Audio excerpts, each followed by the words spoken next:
आजको युगमा एउटा शब्द जुन सबैको जिब्रोमा छ, सबैको मनमा छ, सबैले खोज्दछन् र पनि कसैले पाउँदैनन्, भेट्दैनन्, अनुभूति गर्दैनन्, त्यो हो सफलता। हरेक व्यक्ति सफल हुन चाहन्छ। असफल हुन कसलाई मन लाग्छ भनेर सोध्यो भने के उत्तर आउला? त्यस्तो कोही व्यक्ति होला जसलाई असफल हुन मन लाग्छ। असफलताको नाम सुन्ने बित्तिकै हामी थरथरी काँप्न थाल्छौँ। जुन काममा म असफल हुन्छु भन्ने लाग्छ त्यो काममा म हातै हाल्दैन। र जे गर्दा म असफल हुन्छु भन्ने लाग्छ त्यो म गर्दै गर्दैन, कोही पनि गर्दैन। असफलताबाट हामी यति धेरै भाग्छौँ र सफलताका पछाडि हामी यति धेरै दौडिन्छौँ। साना साना बच्चा बच्चीहरू जे गरे पनि म सफल हुन चाहन्छु भन्छन्। कहीँ कतै मनुष्यले अन्तस मनमा, भित्रको अचेतन मनमै म सफल हुनुपर्छ भन्ने बुझ्यो। सामूहिक दौड भयो, यति धेरै प्रतिस्पर्धा हेर्नु त जम्मै सफलताको लागि। र यो यति धेरै मान्छेहरू जब दौडिरहेका छन् सफल हुनको लागि भने पक्का पनि सफलता सही होला भन्ने हामीलाई लाग्छ। त्यो स्वाभाविक पनि हो। यति धेरै मान्छेले एउटै लक्ष्य पहिल्याइरहेका छन्, एउटै लक्ष्य पछ्याइरहेका छन् भने पक्का पनि त्यो लक्ष्य कुनै गरिमावान होला, कुनै महत्त्वपूर्ण होला भन्ने लाग्नु अत्यन्तै स्वाभाविक हो। यति धेरै मान्छे लक्ष्यको पछाडि दौडिरहेका छन्, तर कहिले हामीले सोधेका छौँ कसैलाई, तपाईँ वास्तवमा सफल हुनुभयो कि भएन भनेर? सफलताको नाममा यति धेरै किताब लेखिएका छन्। बाहिरबाट हामीले देखाउनको लागि म सफल भएँ भनेर भन्न सकौँला, तर म वास्तवमै सफल भएँ भनेर भन्न कसले सक्छ? कसले भन्न सक्छ? त्यो खोतल हेरौँ है, आफूलाई खोतल हेरौँ। महान वैज्ञानिक अल्बर्ट आइन्स्टाइनलाई सोधियो उहाँको जीवनको उत्तरार्धको समयमा, तपाईँको आँखामा सफलता के हो? त उहाँले भन्नुभयो, मेरो आँखामा सफलता भनेको म फेरि 16 वर्षको बन्नु, जहाँ मलाई केही पनि थाहा छैन, म जहाँ अबोध छु। के हो सफलता, के हो असफलता, के हो राम्रो, के हो नराम्रो, त्यो कुनै कुराको परिभाषा नभएको अवस्था जहाँ म अत्यन्तै खाली छु, स्वतन्त्र छु, म त्यसलाई बढी सफल मान्छु। यो आज नोबेल पुरस्कार जितिसकेको वैज्ञानिक होइन, यो व्यक्ति होइन, त्यो व्यक्ति 16 वर्षको उमेरको त्यो व्यक्ति हो म त्यहाँ फर्किनु सफलता मान्छु भन्नुभयो। व्यङ्ग्य होला, तर मनुष्यको मनोविज्ञानमाथि धेरै ठुलो व्यङ्ग्य हो यो। हामी सबैले के गरिरहेका छौँ भन्ने धेरै ठुलो व्यङ्ग्य हो। र तपाईँ हाम्रो जीवनमा हेऱ्यौँ भने पनि हामीलाई त्यही लाग्छ, हरेक व्यक्ति के छ, जवान हुन खोजेको छ फेरि, जुन कुरो कहिले सम्भवै छैन। त पछाडि फर्किनु सफलता हो या भविष्यतिर जानु सफलता हो? मैले आँटे ताकेको पुग्नु सफलता हो या मनभित्र शान्ति आउनु सफलता हो? सफलताका अनेक पाटालाई हामीले राम्रोसँग कोट्याएर हेर्नुपर्छ र सदा चाहिँ बडो धैर्यका साथ, आनन्द भावका साथ, किनभने जीवनको हामी अहम प्रश्न उठाइरहेका छौँ। जीवनको सबैभन्दा महत्त्वपूर्ण प्रश्न उठाइरहेका छौँ र यहाँ हतार पटक्कै मिल्दैन। यहाँ बडो आनन्दसँग मात्रै, एक रसले मात्रै प्रवेश गर्न मिल्छ। मलाई यो हात उठाउन मन लाग्यो, म उठाएँ, सफल भएँ त। अहिले त्यस्तो लाग्दैन। तर बिरामी भएको बेला मान्नुहोस् कि मेरो हातमा कुनै समस्या छ र हात यसरी बसै गयो। अब मैले भने मलाई यो हात उठाउनु छ भनेर 2-4 दिन बडो प्रयास गरेर हात उठाएँ भने म कति खुसी हुन्छु त्यस दिन। त मसँग जे छैन त्यो आउनु सफलता हो कि? साधारणतया हामीलाई त्यही लाग्छ। मसँग जे आयो त्यसले म सफल भइनँ भन्ने सबैलाई लाग्छ। आउन बाँकी जे छ त्यो पाएँ भने सफल होला कि म। हेर्नुहोस् ल, हामीले दिएको परिभाषा, हाम्रो मनस्थितिले के भन्छ, हाम्रो मनले के भन्छ। अरू आउँछ तर फेरि अरू आएको दिन मलाई ओहो यतिले त के गर्छ र अरू पाउन पाए हुन्थ्यो भन्ने हुन्छ। किनभने मनभित्र कतै त्यो अरू भन्ने किरो बसेको छ, त्यो भाइरस छिरेको छ। एउटा भाइरसले यति धेरै महामारी गरिरहेको छ पृथ्वीभरि, तर हामीभित्र एउटा सदा सदा रहने परजीवी छिरेको छ। अरू भन्ने परजीवी, अरू बढी मोर भन्ने त्यो परजीवी छिरेको छ। त्यो खतरनाक परजीवी छ। त हामीलाई हिजो जब भनेका थियौँ कि योभन्दा बढी आयो भने म खुसी हुन्छु, आज त त्यो आयो त, यसमा खुसी भएनौँ। फेरि आज योभन्दा बढी भोलि आयो भने खुसी हुन्छौँ भनेर बसेका छौँ। के यो आफैलाई ठग्ने प्रक्रिया होइन? मैले किन ठग्ने प्रक्रिया भनिरहेको छु भने सफलताको बाटो अलिकति भिन्न रहेछ, अलिकति भिन्न रहेछ। सफलताको बाटोलाई राम्रोसँग केलायौँ भने त्यसपछि सफलता हात पर्न थालिहाल्छ। राम्रोसँग बुझ्यौँ भने। अलिकति बढी भन्दा भन्दै हेर्नुहोस्, मृत्युको बेलामा पनि त म अलिकति बढी भनिरहेको हुन्छु, त म सफल कसरी मर्छु त ल भन्नुहोस् त। जसको जीवनमा मृत्युको बेलामा केही अरू पाउने चाह छ त्यो व्यक्ति त भिखारी मर्छ त। मृत्यु त राम्रो हुँदैन त्यस्तै। मृत्यु भन्दा अगाडि केही पाउने चाह मरोस्, अनि बल्ल पो केही आनन्द आउला। तर यो कसरी सम्भव होला त? मृत्युको बेलासम्ममा अरू भन्ने मलाई नहोस्, मैले जे पाएँ त्यो पूर्ण भयो है मलाई भन्ने होस्।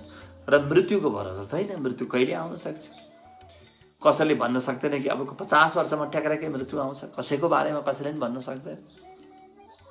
त्यही भएर नाम नै काल छ। काल भनेको समय पनि हो। यस्तो समय जो यस्तो समय त्यसको नामै समय छ, त्यो कहिले आउँछ कहिले पनि थाहा छैन।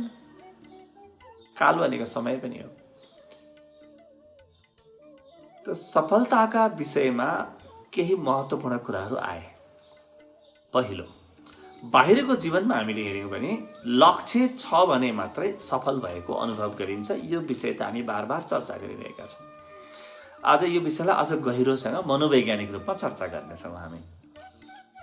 लक्ष्य नभएको व्यक्तिले सफलताको अनुभव कहिले पनि गर्ने छैन। किनभने ऊ जति पाए पनि मलाई पुग्यो भन्दैन बाहिरको संसारमा है।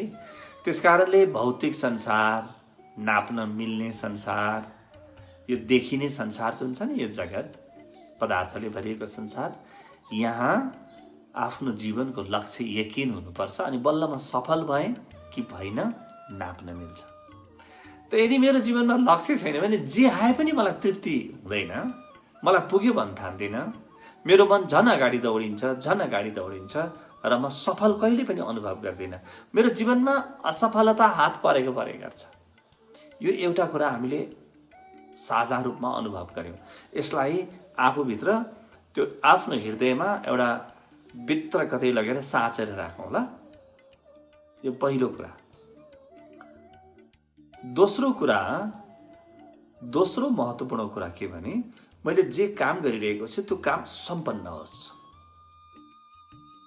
म मात्र बाहिरको संसारमा जम्मा 2टा कुरा भन्दैछु है, मात्र 2टा कुरा सफलताको लागि।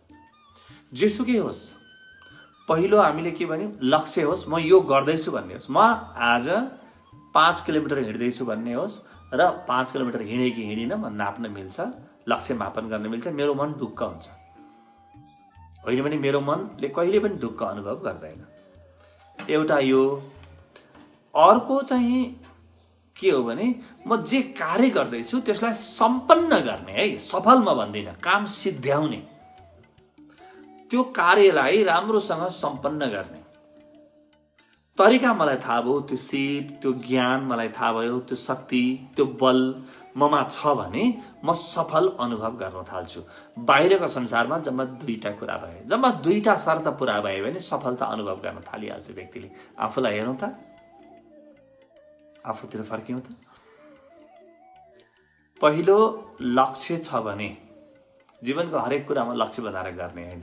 जुन मुख्य काम हुन्छ, मुख्य पेसा होला, व्यवसाय होला, जीवनमा मैले यो काम चाहिँ गर्ने हो भन्ने जे मलाई लागेको छ त्यसमा मैले आफ्नो लक्ष्य बिस्तारै बिस्तारै बनाएर अनि मैले काम गर्नुपर्छ, ताकि मलाई थाहा होस् पुस्तकै पढ्दैछु भने पनि आज म 20 पाना पढ्छु वा 30 पाना पढ्छु भन्ने लक्ष्य बनाएर गर्नुपर्छ। अनि बल्ल म सफल भए नभएको थाहा हुन्छ। एउटा यो। दोस्रो अब सफलता भन्दा पनि बढी मूल्य सम्पन्नतालाई दिने। सम्पन्नता भनेको काम सम्पन्न गरे कि गरिन भन्ने, म सम्पन्न भएँ कि भइन होइन। मैले काम सम्पन्न गरे कि गरिन त्यो कुरालाई बढी मूल्य दिने।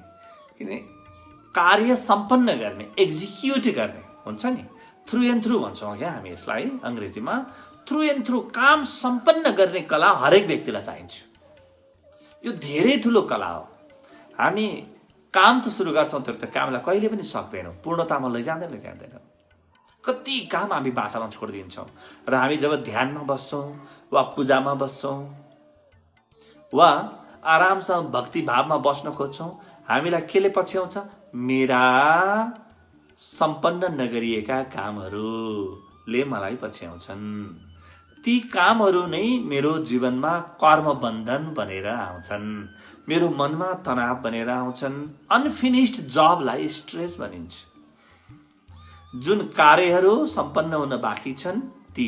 त्यसकारणले हामीले आजकै दिनदेखि सिक्ने र यदि हाम्रो उमेर सानै छ भने सानै उमेरदेखि सिक्ने के भने एउटा त लक्ष्य निर्धारण गर्न र दोस्रो आफूले ताकेको काम सम्पन्न गर्ने जसरी पनि त्यो बानी बसाल्नुपर्छ।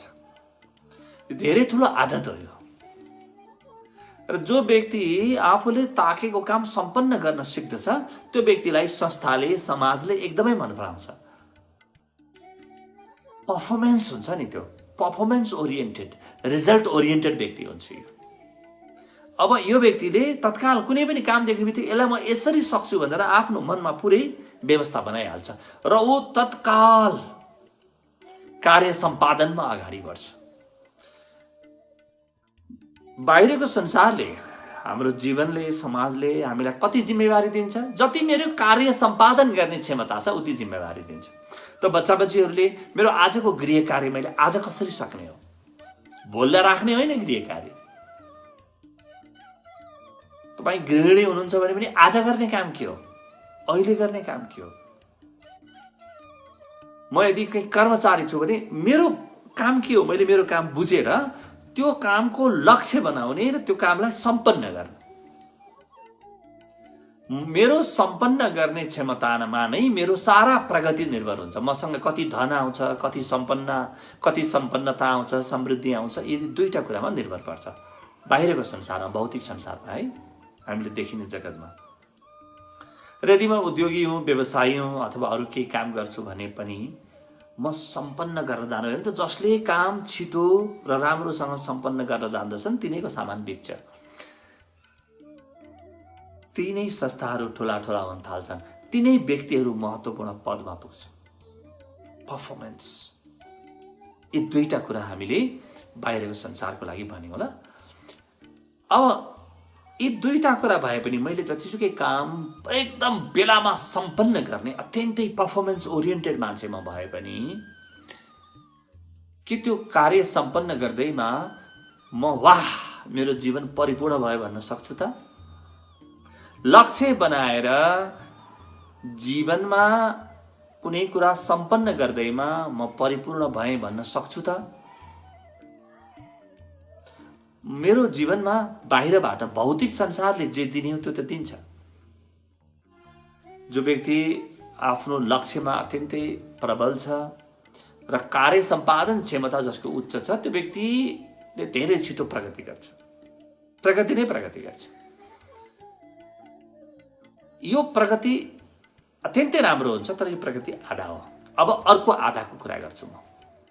त यी दुईटा गुण, संसारका सबैभन्दा महत्त्वपूर्ण व्यक्तिहरू हामीले हेऱ्यौँ, प्रभावकारी व्यक्तिहरू हेऱ्यौँ, हामीले इफेक्टिभ पिपल हेऱ्यौँ, कुनै संस्थाका कार्यकारी प्रमुख हेरौँ, राजनेताहरू हेरौँ, खेलाडीहरू हेरौँ, यिनीहरूसँग यी दुईटा गुण हुन्छ। कार्य सम्पादनमा। यी दुईटा गुणले यिनीहरूलाई बाहिरको जीवनमा सफल बनाउँछ। तर अब के यतिले पुग्छ त? यतिले पटक्कै पुग्दैन।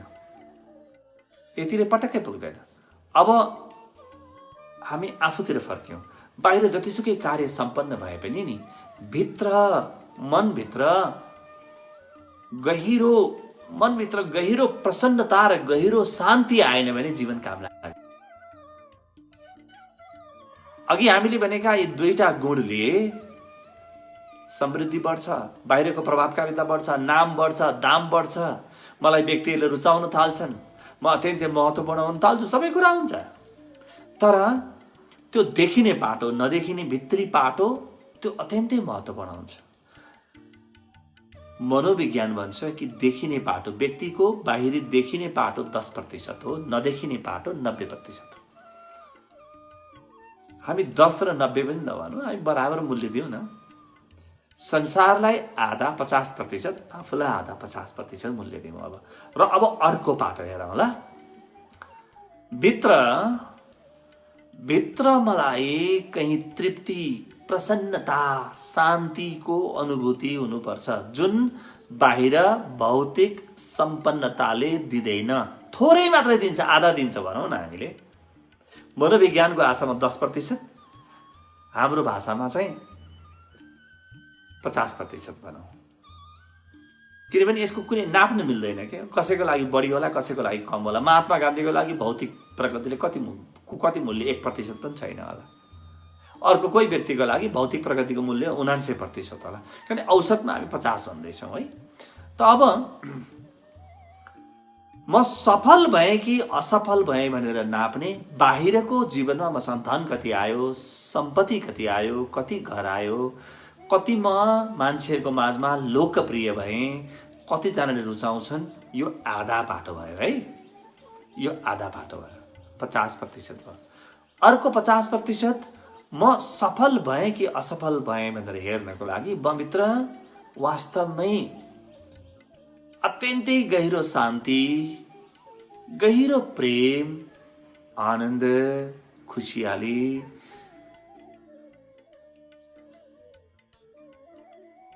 यी गुणहरू जन्मे कि जन्मेन, यो चाहिँ महत्त्वपूर्ण। बाहिर जम्मा गरेका पदार्थहरूले मेरो हृदयलाई भर्न सक्दैन, साधारणतया भर्दैन। त भित्र त्यो भित्रको अनुभव अत्यन्तै गतिलो हुनुपर्छ। अहिले म धन, सम्पत्ति, मान, मर्यादाबाट पनि म आफूलाई भित्र भर्न नै खोजेको छु। त असली भर्ने ठाउँ त भित्र हो, भर्ने ठाउँ त बाहिर होइन। त्यसकारणले संस्कृतले अर्को शब्द दिएको छ। संस्कृतले सफलता र असफलताको पछाडि नदौडिए भन्छ। अध्यात्मले यी दुईटैलाई मूल्य दिँदैन। अध्यात्मले भन्छ तेस्रो आयाम खोज, सुफलता। सफलता होइन, सुफलता। सुफलता भनेको जीवनमा सही प्रकारको फल लाग्यो, सही प्रकारको फल लाग्यो जीवनमा। त्यसकारणले हामी संस्कृत वाङ्मयमा हेऱ्यौँ भने नि कहीँ सफलताको कथा नै आउँदैन। यस्तो गरेर फलानु सफल भयो। त्यो व्यक्तिको सफलताको अलिअलि कथा भन्दा भन्दै त्यो व्यक्तिको भित्र आन्तरिक गुणहरूको विकास भयो कि भएन, त्यतातिर तत्काल यी वाङ्मयहरू, यी साहित्यहरू फर्किन्छन्, त्यहाँ फर्किन्छन्। त्यसकारणले सफलताभन्दा अत्यन्तै महत्त्वपूर्ण भाव हो सुफलता। र सुफलताका 3वटा आयाम हुन्छन्, किनभने व्यक्ति 3वटा अलग अलग तत्त्व मिलेर बनेको हुन्छ। एउटा मेरो भौतिक शरीर छ, कर्म गर्ने शरीर। त मनुष्यभित्र कर्मको पाटो हुन्छ, त्यहाँ भित्र व्यक्तिभित्र बुद्धि छ। त्यो बुद्धि यानी त्यो ज्ञानको पाटो। र तेस्रो व्यक्तिभित्र चेतना र हृदय छ। हृदय चेतनाको अत्यन्तै नजिक हुन्छ, त्यसलाई दुईटालाई अलग भन्न मिल्दैन। त तेस्रो छ मभित्र भावनाको पाटो वा हृदयको पाटो। 3टा कुरा मिलेर व्यक्ति बनेको हुन्छ, 3टा कुरा मिलेर व्यक्ति बनेको हुन्छ। अब असली सफलता या जसलाई हामीले सुफलता भन्यौं, त्यो अनुभव चाहिँ यी तीनवटा पाटोसँग सम्बन्धित हुन्छ, यी तीनवटा आयामसँग सम्बन्धित हुन्छ। एउटा कर्मको आयाम हुन्छ मसँग, अर्को ज्ञानको, अर्को प्रेमको, भावनाको। कर्मको आयाम मभित्र कर्म गर्ने वृत्ति हुन्छ, प्रत्येक मनुष्यभित्र कर्म गर्ने वृत्ति हुन्छ। बाहिरमा राम्रोसँग कर्म गरे भने भित्रको वृत्ति अलि शान्त हुन थाल्छ। अघिल्लो श्रृङ्खलामा हामी जुन कुरा गरेका थियौँ नि, कर्मलाई सफल कसरी बनाउने भनेर, हो ती कुराहरू गऱ्यौँ भने मभित्र कर्म गर्ने वृत्ति कम हुन्छ र कर्मले मलाई धेरै दौडाउन छोड्छ, कर्मले मलाई दौडाउन छोड्छ। त कर्म गर्ने जुन वृत्ति छ त्यसको अन्तिम सफलता के हो? कुन बेलामा यो वृत्ति पुरै शान्त हुन्छ? व्यक्तिभित्रको कर्म गर्ने पाटो पूर्णतामा कतिखेर पुग्छ? जुन घडी व्यक्तिलाई भित्र मैले गर्नुपर्ने सारा गरेँ भन्ने अनुभव हुन्छ। ध्यान दिनु होला ल। कतिखेर मभित्रको कर्मको पाटो पूर्णतामा पुग्छ? कतिखेर, कुन बेला? जुन बेला वा जतिखेर मैले गर्न सक्ने सारा गरेँ, गर्न सक्ने गर्नुपर्ने सारा गरेँ भनेपछि मभित्रको कर्मको जुन पाटो छ त्यो चलबलाउन छोड्छ, त्यो स्थिर हुन्छ। यो अत्यन्तै आवश्यक छ। यो भएन भने मेरा जीवनका कर्मले मलाई थकाए मात्रै, कहीँ सफलता सुफलता केही पनि आएन। यसलाई के भनिन्छ? यो कर्म गर्ने जुन वृत्ति हुन्छ नि त्यसलाई चिकित्सा भनिन्छ संस्कृतमा। चिकित्सा शून्य अवस्था। त मैले मेरो जीवनमा गर्नुपर्ने सारा गरेँ भन्ने मलाई भित्र जुन दिन लाग्छ, पाउनुपर्ने होइन है, पाउनुपर्नेसँग सम्बन्धित छैन नि। पाउनुपर्नेसँग त भित्रको कुरा कहिले पनि सम्बन्धित हुँदैन। पाउनुपर्ने अनुभव त बाहिरको हुन्छ, नजोक्यौँ ल। पाउनुपर्ने अनुभव बाहिरको हुन्छ, भित्रको अनुभव त जीवनमा जे गर्न लायक थियो त्यो मैले गरेँ भन्ने अनुभव हुनुपर्छ। र गर्न लायक के हो? म भित्रको कर्म गर्ने जुन वृत्ति छ, चिकित्सा जुन छ, कर्मको जुन वृत्ति छ, त्यो वृत्ति शून्य होस्, त्यो वृत्तिको निर्जरा होस्, त्यो वृत्ति जिरो होस्। र जिरो कतिखेर हुन्छ? जम्मा दुईटा शर्त पुरा भयो भने शून्य हुन्छ। त्यो कर्मको वृत्तिको निर्जरा दुईटा शर्तमा शून्य हुन्छ। पहिलो, मैले के देखेँ भने यो जीवन चाहिँ प्रकृतिले दिएको हो र प्रकृतिले दिएको कारणले यहाँ मेरो केही पनि छैन है भन्ने मैले स्पष्ट रूपमा देखेँ। प्रकृतिले दिएको हो, यो मेरो धन मेरो सम्पत्ति भन्ने केही पनि छैन है, होइन है भन्ने एकदम भित्रबाट देखेँ मैले, सुनेर होइन है, अनुभवबाट भित्र अनुभूति जन्मियो। र त्यो अनुभूति भित्र बाजा बजाएर जन्मिन्छ, कुनै दिन ठड्कारो जन्मिन्छ। त्यो अनुभूति भित्र जन्मियो भने बाहिरका पदार्थले मलाई आकर्षित गर्न छोडिदिन्छ। त्यसपछि केही पाउने वृत्ति सकिन्छ। त यहाँ के भयो? प्रकृतिको हो भन्ने थाहा भयो, क्षेत्रको हो भन्ने थाहा भयो, भगवत गीताको भाषा बोल्ने हो भने। त्यस दिन मेरो कर्म गर्ने वृत्ति शान्त हुन्छ र कर्म गर्ने वृत्ति शान्त हुने बित्तिकै पाउनुपर्ने केही शेष रहँदैन। जे पाउनुपर्ने त्यो पाइसकेको हुन्छु, मैले भित्र अनुभव भइसकेको हुन्छ। त एउटा यो भित्रको जुन कर्मको वृत्ति छ यसको निर्जरा भन्दैछु म।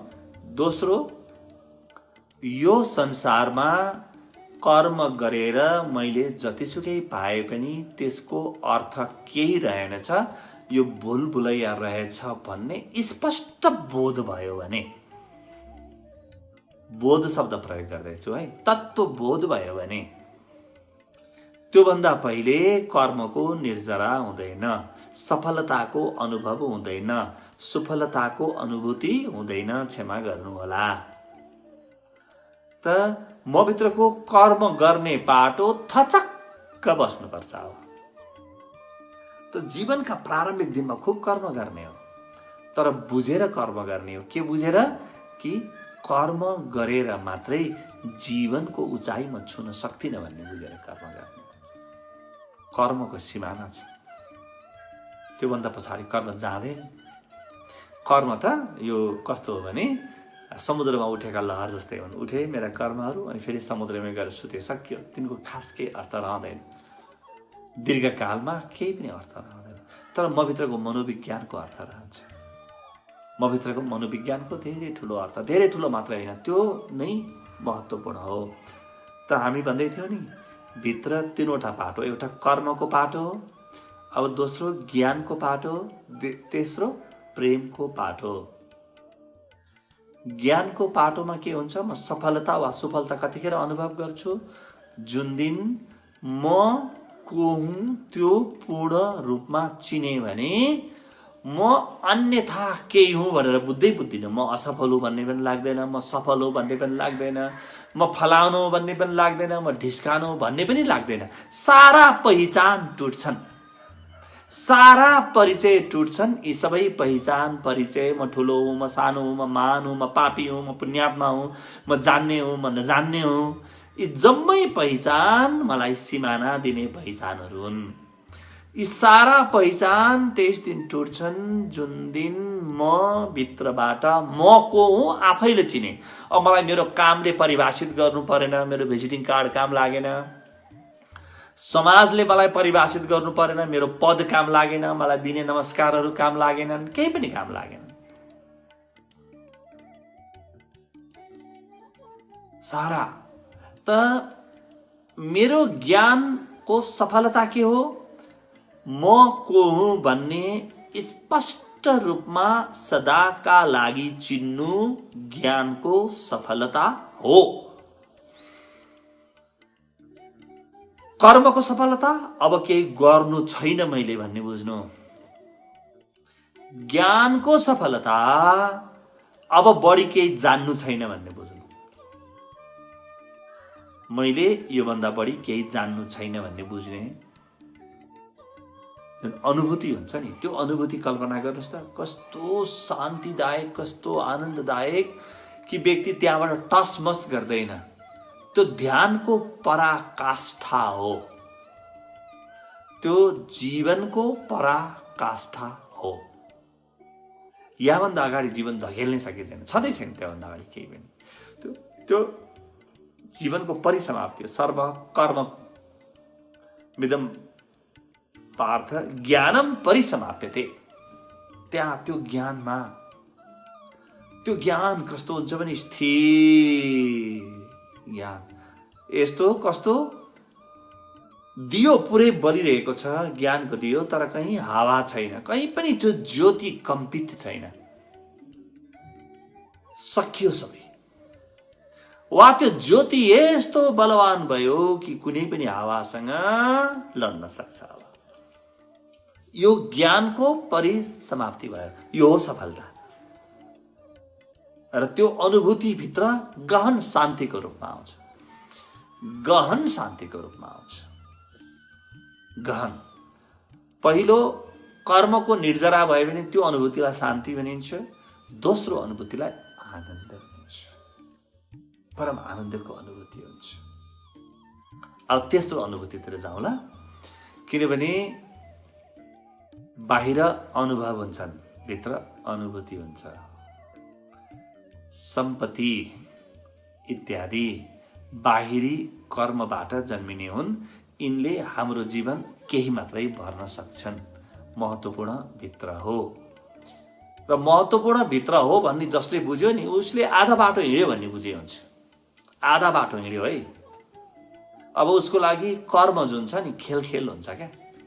उसको लागि कर्म अब करिब करिब कर्मयोग हुन थाल्छ, बीच बाटोमै कर्मयोग हुन थाल्छ। अब ज्ञान यो व्यक्तिको लागि ज्ञान योग हुन थाल्छ। आफूलाई चिन्नु नै अन्तिम ज्ञान हो भन्ने जसले बुझ्यो, संसारको बारेमा चिन्न छोडेर जसले आफूलाई चिन्न थाल्यो, उसको आधा काम त भइसक्यो, आधा काम। र तेस्रो पाटो मेरो हृदयको वा मेरो चेतनाको, त्यो के हो? हेर्नुहोस्, हाम्रो हृदय कस्तो छ? हाम्रो हृदयले प्रेम गर्न चाहन्छ र प्रेम दिन चाहन्छ। यो हृदयको गुण हो, यो चेतनाको गुण पनि हो। चेतना प्रेमले बनेको छ। It's made of love. त्यसकारणले हरेक व्यक्तिले आफूले प्रेम दिने व्यक्ति पनि खोज्छ। प्रेम दिन पाएन भने पनि भित्र प्रेम गुम्सिन्छ, उकुस मुकुस हुन्छ। त्यो व्यक्ति होला अथवा ईश्वर होला अथवा केही होला जसलाई प्रेम गर्न चाहन्छ व्यक्ति, भएन राजनीतिक सिद्धान्तसँग प्रेम गर्छ, केही न केही सबै गरिहाल्छ। अनि प्रेम दिन चाहन्छ र प्रेम लिन चाहन्छ। प्रेमको वर्षा होस्, प्रेमको आदान प्रदान होस्, र आदान प्रदान पनि कस्तो होस्? एकदम झरना जस्तो सतत बगिरहेकोस् क्या। प्रेम आओस्, प्रेम जाओस्, प्रेम पाऊँ र प्रेम दिन सकूँ, यस्तो अनुभूति हरेक व्यक्तिले खोज्छ। कोही आफूवाद छैन। आफूलाई सोध्नु होला, आफूलाई सोध्नु होला। तथाकथित नराम्रो काम गर्ने चोर होला, ढाका होला अथवा भ्रष्टाचारी होला, उसले पनि त आफ्नो कुनै प्रेम पुरा गर्नको लागि, परिवारप्रतिको प्रेम, सम्पत्तिप्रतिको प्रेम पुरा गर्नको लागि त्यो काम गरिरहेको हुन्छ, ती कर्महरू गरिरहेको हुन्छ। त्यसकारणले भित्र प्रेमको पाटो वा चेतनाको पाटो भित्रबाट भरिनुपर्छ, बाहिरबाट भरिँदैन। यो भित्रबाट भरिनुपर्छ। र भित्रबाट भरिनको लागि यसको पराकाष्ठा के हो? प्रेमको पराकाष्ठा के हो? जहाँ म सबैलाई प्रेम गर्छु भन्ने भित्र मलाई स्वतः थाहा हुन्छ र सबैले मलाई प्रेम गर्छन्, प्रेम मात्र छ, अरू केही पनि छैन भन्ने थाहा हुन्छ जुन दिन।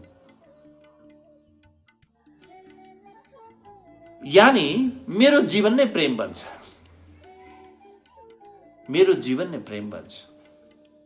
त तीनवटा अनुभव भयो। पहिलो अनुभव,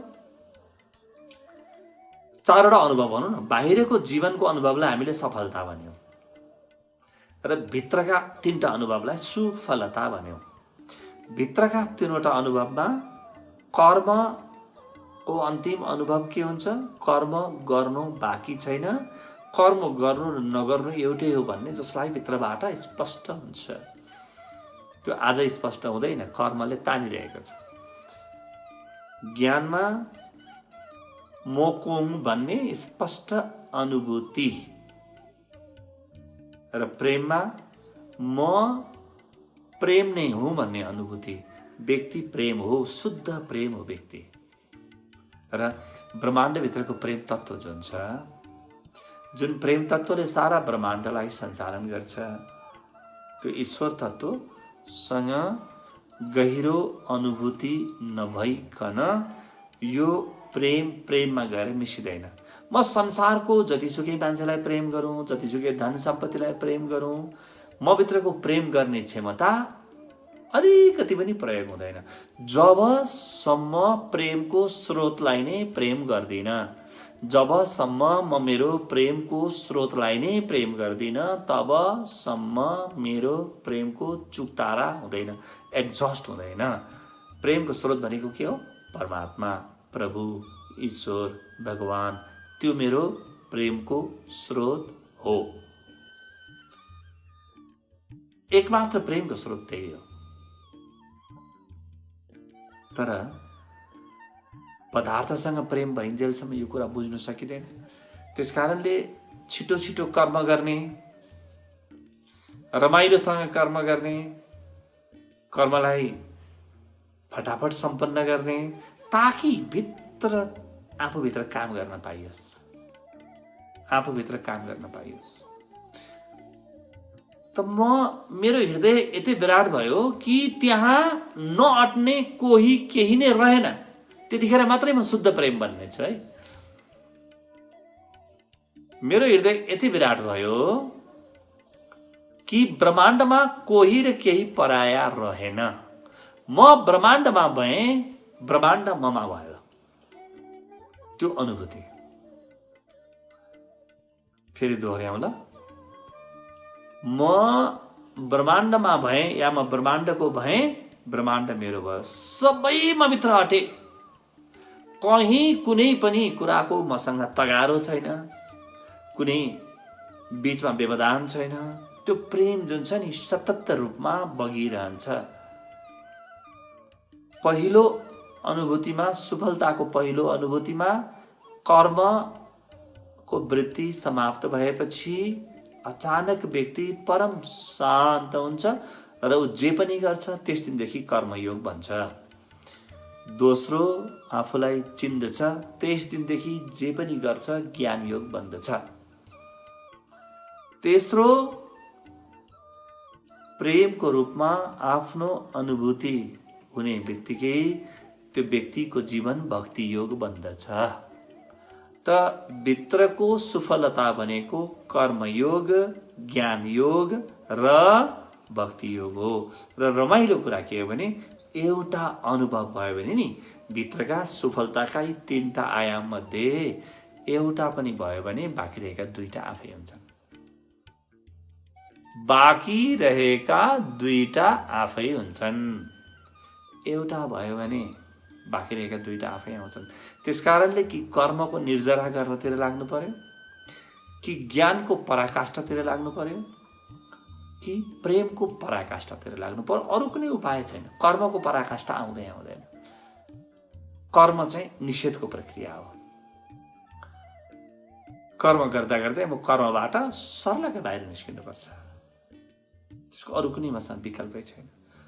त यी अनुभूतिहरू भित्र आयो भने यसलाई हामी सफलता मानौँ है। त्योभन्दा पहिले केही कुरालाई सफलता मान्ने काम छैन। हेर्नुहोस्, सफलता मानेको दिन जीवन सिद्धिन थाल्छ, जीवन सर्छ, कुहिन्छ। किनभने नि मैले मार्गलाई नै मन्जिल भन्ठाने भने बडो ठुलो गल्तीमा पर्छु, भ्रममा पर्छु। मलाई हिँड्नु छ, अगाडि जानु छ। र यी 3वटा अनुभूतिको केन्द्रमा ध्यान हुन्छ। ध्यानले मेरो कर्मयोग खोल्छ, ज्ञान योग खोल्छ र भक्ति योग खोल्छ। त्यसकारणले ध्यानको अनुभव अपरिहार्य छ। ध्यानको अनुभव अपरिहार्य छ। ध्यानको गहिराईमा कर्मयोग खुलेर आउँछ, ज्ञान योग खुलेर आउँछ, भक्ति योग खुलेर आउँछ। यसमा अरू कुनै विकल्प छैन। त्यसकारणले हामीले मान्छेलाई कर्म गर्न सिकाउँदाखेरि, हामीले मान्छेलाई संसारमा सम्बन्ध बनाउन सिकाउँदा, धन सम्पत्ति सृजना गर्न सिकाउँदा, जे गर्न सिकाउँदा पनि बिना ध्यान सिकाइदिउँ भने हाम्रो शिक्षा अत्यन्तै आलो, काँचो र अप्रौढ हुन्छ। यो व्यक्तिले अलिअलि त कर्ममा सफलता हासिल गर्छ, तर व्यक्ति जिउँदै सिङ्गै असफल भएर मर्नेछ। त हामीले के सिकाइरह होला अहिले? किन यति धेरै तनाव छ, यति धेरै युद्धको आतंक किन छ? किनभने हाम्रो सिकाइ कमजोरी छ। जे सिकाउनु पर्ने हो मनोविज्ञानको भाषामा 90% त्यो हामी सिकाउन थालेका छैनौँ। मात्र 10% मा जोड छ, एकाङ्गी छ, अधुरो छ, अपुरो छ। यो कुरालाई बुझेर बाँकी रहेको जीवन सञ्चालन गर्ने हो। यसलाई एकदमै राम्रोसँग बुझेर मनन गरेर सञ्चालन गर्ने हो। र बुझ्ने के हो भने सारा सफलता सुफलता बन्नुपर्छ र म भित्र फर्किनुपर्छ। त्योभन्दा पहिले रोकिने, अल्झिने, अड्किने कुनै उपाय छैन। सबैको जीवनमा यो भाव आओस्, यो एउटा यस्तो सङ्कल्प आओस् जुन सङ्कल्प लिएपछि अरू सङ्कल्प लिनु नपरोस्। त्यही एउटै सङ्कल्पले जीवनको परिपूर्णतामा जाओस्। त्यस्तो जीवन आओस्, यो प्रार्थनाका साथ आजको यो सत्रबाट बिदा लियौँ। हरि ओम तत्सत्।